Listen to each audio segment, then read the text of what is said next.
Joining us from Abuja right now is Ijoma Okigbo. She's a sports journalist and a keen follower of cricket. Ijoma, I know you look particularly tired, but I must thank you for joining us tonight on Game On. It's an absolute pleasure to have you on the show. There you go. No, everything always improves with a smile. Thank you so much. And I'm sure just like me and like the guys in the studio here, you're absolutely delighted with what Nigeria did in Kigali. But were you surprised?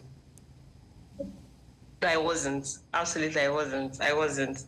Although, to be honest, I'll say I was really very, at some point, kind of scared, especially in the finals when we're meeting Zimbabwe for the second time, because of course we played Zimbabwe in the group stage and we beat them by 1 wicket. So I know that beating them again in the finals, I know it wasn't a joke. It was a huge one. But at the end, I wasn't surprised. The girls have really proved themselves. They've shown what they are. They've shown what they are capable of. We've seen them turned in tournaments, and up to yesterday, it was just superb to watch. But Ijoma, Nigeria defeated a test-playing nation.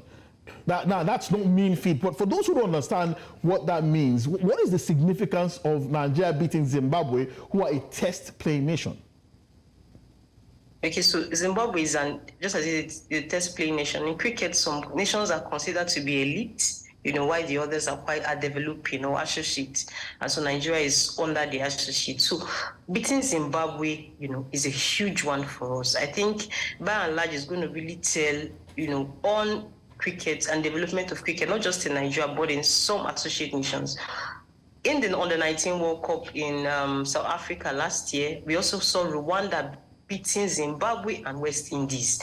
Those two were test-playing nations. And then open our eyes to the fact that any team is really beatable. All we need is just opportunities, for the ICC to give more slots for some of these, for tournaments, such that we'll have more teams coming up to the watch stage. That way we're going to be able to see more talent. You see in this tournament, it's just Nigeria who qualifies to represent Africa. Although we have South Africa, who is already, has gotten a place in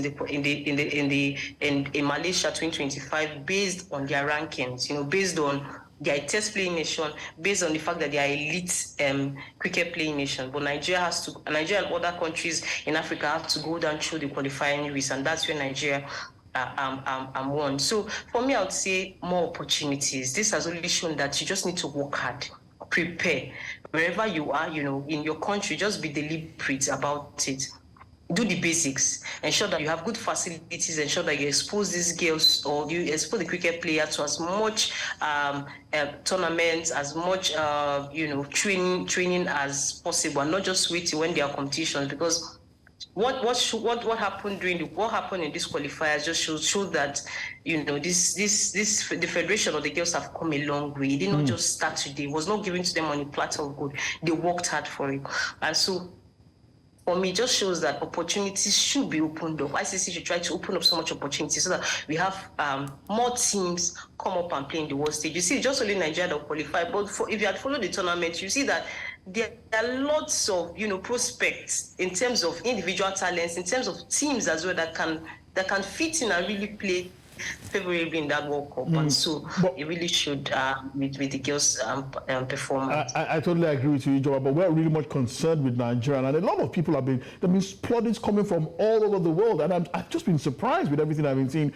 on social media, coming from Europe, coming from North America as well. A lot of people pretty much applauding Nigeria's performance, and I'm wondering, what exactly is the Nigerian Cricket Federation doing right that we didn't do in the past? Because it seems that cricket in Nigeria is on the rise. And if I do recall, the ICC did vote Nigeria cricket's program as one of the fastest growing in the world. So what exactly is the Nigerian Cricket Federation doing right? Well, I'll say governance. I think that the leadership at this point, they are really intentional. It's a leadership that puts their book open for everybody to see. Come and see, this is what we are doing. We are not hiding anything. They try to improve leadership, ensure that the leadership structure is top-notch, where everybody is accountable for whatever you're doing, for whatever money you're giving, whatever responsibility you're giving, everybody is accountable. They try to really open up the books, ensure that everybody who comes in, and that way also, brings in more sponsorship for them. Two, I would also say the intentionality, the deliberate effort in ensuring that this game grows. Ordinarily, cricket, people just see cricket up in the air. Cricket is just always perceived as one elite sport that people should not. That's my own view anyway. That people don't understand, don't bother understanding it. Is a game for the gentlemen, the Englishmen, or the Indians and all that. But no, this federation, I would say, I've tried to simplify things. I've tried to make it possible for everyone at whatever level. Just come and play the game, come and enjoy the game. They've done that in so many ways, such that they're now taking cricket. There's now what they call modified cricket. Okay. Where cricket is being played in anywhere. It can even be played in my parlor. It can just be played as simple equipment, not the cricket bats and ball, the hard cricket bats and ball that you see around. No, they have plastic cricket bats and ball. They're just trying to ensure that this thing is what anybody at whatever level can access. Pretty much in order to grow the sport. Yeah, I totally agree. Yes, so that definitely doing something right. All right, Ijoma, well said. I mean, you've talked about what they are doing right. That's the Nigeria Cricket Federation. How soon is the Yellow Greens or the Junior Yellow Greens close to being a test nation? Or let me say, how soon is Nigeria close to being a test nation? Oh, I really don't know, but I think it's not so far.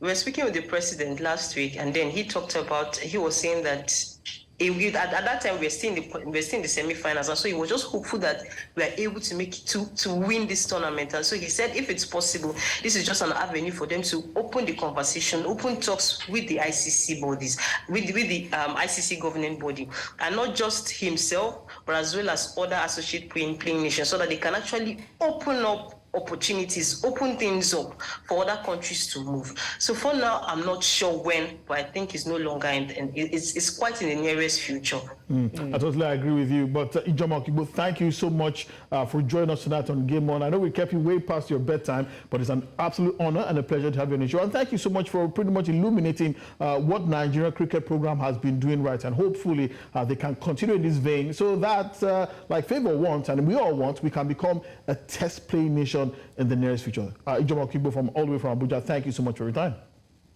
Thank you so much as well.